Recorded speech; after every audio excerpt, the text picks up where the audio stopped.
आणि प्रार्थना करावी. त्यानंतर हा दिवा आपल्या घराच्या दारात ठेवून द्यावा. आधी सांगितल्याप्रमाणे तुम्ही हा दिवा घराच्या मुख्य दाराबाहेर, उंबरठ्याच्या बाहेर, दाराच्या उजवीकडे किंवा समोर ठेवू शकता. दुकान किंवा ऑफिस असेल तर तिथे गेट समोर ठेवू शकता. आणि उत्तर दिशेला एखाद्या स्थिर जागी हा दिवा ठेवायचा आहे, जेणेकरून वारा लागून तो विझू नये. शक्य असेल तर हा दिवा रात्रभर जळू द्यावा किंवा आधीच भरपूर तेल टाकून जोपर्यंत तो जळत राहील तो तसाच ठेवावा. त्यानंतर होळीच्या दुसऱ्या दिवशी सकाळी विझलेला दिवा काढून जळत्या होळीत अर्पण करावा. आता अनेक जण होळीच्या राखीतून थोडी राख घेऊन घरात ठेवतात, कारण यामुळे घरात सकारात्मक ऊर्जा राहते. तर तुम्ही सुद्धा हे करू शकता. आता या उपायाने खरा फायदा काय होतो, तर हा उपाय श्रद्धेनं केल्यास पैशाचा ओघ वाढतो, नजर दोष दूर होतो, घरात शांतता येते, व्यापार फुलतो आणि वर्षभर भाग्य साथ देतं. हा उपाय अनेक जण करतात आणि त्यांना फरकही जाणवतो. हा उपाय शुद्ध मनाने सकारात्मक विचार करून करावा. दिवा लावताना आधी सांगितल्याप्रमाणे त्याची पूजा करावी. शक्य असेल तर त्या दिव्यामध्ये हळद कुंकू वाहून काळे तीळ टाकावेत, काळे मिरे टाकू शकता किंवा लवंग सुद्धा टाकू शकता. हे उपाय शुद्ध मनाने सकारात्मक विचाराने करून करावे. नकारात्मक विचार टाळावेत.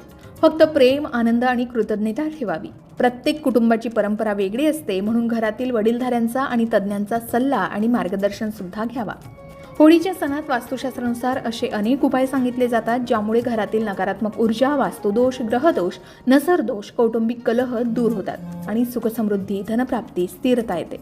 हे उपाय मुख्यतः होळीच्या दिवशी केल्यानं त्याची ऊर्जा अनेक पटींनी वाढते आणि आपल्याला अनेक पटींनी याचा लाभ होतो असं सांगितलं जातं. हे उपाय मुख्यतः होळीच्या दिवशी, होलिका दहनाच्या रात्री किंवा आधी किंवा नंतर सुद्धा केले जाऊ शकतात.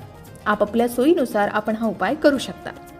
त्याचबरोबर आणखी एक उपाय तुम्ही करू शकता देवी लक्ष्मीला प्रसन्न करण्यासाठी, कारण ही फाल्गुनी पौर्णिमा दुप्पट लाभ देणारी मानली जाते. तर यावेळी होळीच्या दिवशी शुद्ध तुपाचा दिवा लावावा. देवी लक्ष्मीला गुलाल आणि कुंकू अर्पण करावं. ओम श्री महालक्ष्मी नमः या मंत्राचा जप करावा. यामुळे देवी लक्ष्मी प्रसन्न होते असं सांगितलं जातं. शिवाय होळीच्या दिवशी विशेष वस्तू आणू शकता. हळकुंड पिवळ्या रंगाच्या कापडामध्ये बांधून तिजोरीत ठेवावं. चांदीचा कासव आणला असेल तर स्थिरता आणि आर्थिक वृद्धीसाठी खूप फायदेशीर मानला जातो. त्यामुळे अशा वस्तू सुद्धा होळीच्या दिवशी तुम्ही घरी आणू शकता. होळीत नकारात्मक वस्तू जसे घरातून ओवाळलेली वस्तू, काळी मोहरी, लोखंड इत्यादी टाकावं. यामुळे संकट, दृष्टबाधा नष्ट होतात असंही सांगितलं जातं. आणि होळिका दहनानंतर थोडीशी राख घरी आणावी, तिजोरीत ठेवावी. यामुळे धनप्रवाह वाढतो. किंवा काळी मोहरी मिसळून घराभोवती शिंपडावी. यामुळे नजर दोष निवारण होतो. होळीच्या अग्नीसमोर धूप, कापूर, हळद ठेवावी, ज्यामुळे